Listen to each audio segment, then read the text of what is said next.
আসসালামু আলাইকুম।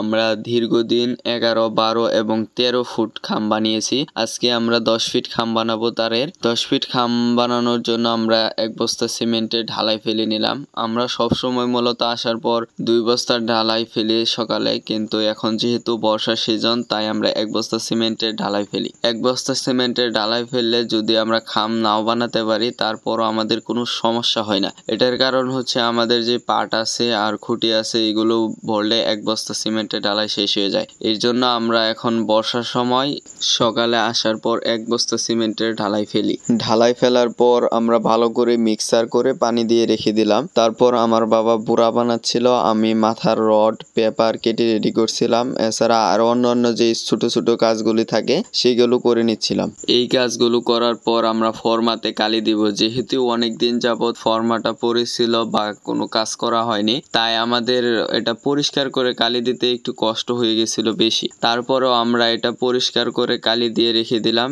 কালি দেওয়ার পর আমরা ফর্মাগুলো ফিটিং করে পেপার বিছিয়ে নিলাম। পেপার বিছানোর পর ভিতরে জাল দিয়ে মাথার রড দিয়ে দিলাম। মাথার রড দেওয়ার পর দুইজনে মিলে ফর্মা দুইটা ভরলাম।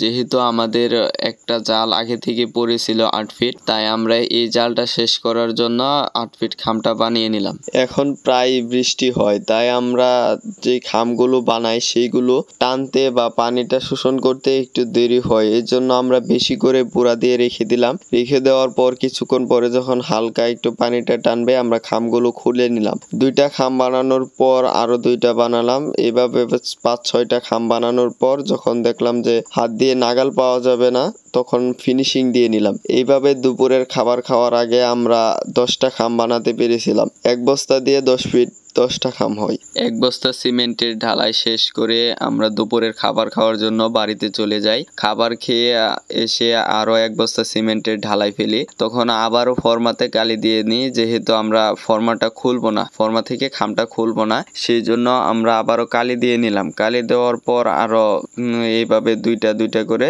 10টা খাম বানিয়ে নিতে পারছি। আজকে সারাদিনে মোট 20টা খাম বানাতে পারছি। যদিও এই খামটা আর একটু বেশি বানানোর কথা ছিল, কিন্তু বৃষ্টি হয় মাঝে মধ্যে, এর কারণে খাম টানে কম, এই জন্য আমরা খাম বেশি বানাতে পারিনি। সো ভিডিওটা ভালো লাগলে লাইক, কমেন্ট, শেয়ার এবং সাবস্ক্রাইব করে দিন। আসসালামু আলাইকুম ওয়া রাহমাতুল্লাহ।